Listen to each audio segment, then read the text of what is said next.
Diyos. Kahit wala kang ginagawa na sinasabi, wala akong ginagawang masama sa kapwa ko. Nagbibigay naman ako ng gusto nila. Nag-ambag naman ako sa ambagan, hindi yun sapat. Di po ba? Kahit na si Cornelius, anong sinasabi ng Panginoon sa kanya? Sige, kilala niyo si Cornelius? Taong mayaman, kilala. Siguro kung sa panahon ngayon, mga gobernador, o kaya bilagay natin, mayor sa mundo. Kilala po yun. Matulungin, maawain, mapagmahal. Pero ano sinasabi ng Diyos sa kanya? Pinasundo pa siya ng mga tao. Sabi ng nanaginip si Pedro. Sabi niya, pasundo po. Si Cornelius. Anong purpose? Si Cornelius, mga kapatid, ay kailangan maligtas dahil sa kanyang kabutihang ginawa sa kanyang kapwa. Una pala si Cornelius, sabi niya, pasundok mo si Pedro, si Simon Pedro. At sabi naman ng Panginoon kay Simon Pedro, pumunta ka doon. Pumunta ka doon. Ano nangyari? Pumunta pala doon para siya ay bautismuhan sa pangalan ni Jesus. Gawa 10, mga kapatid.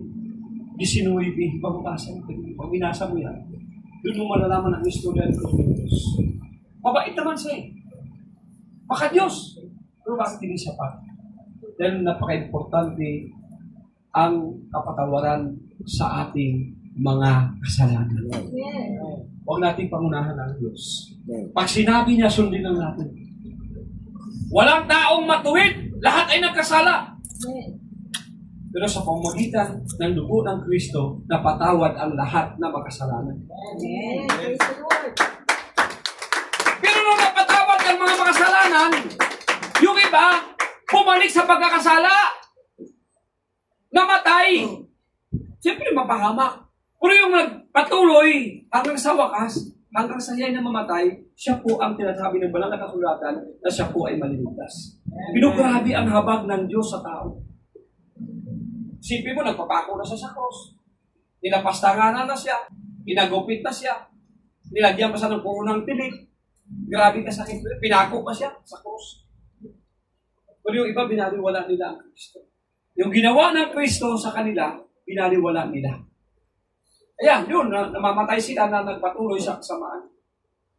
Pero napakabuti ng Diyos. Bago umakyat ang ating Panginoong Hesukristo sa langit, sabi niya, halika kayo.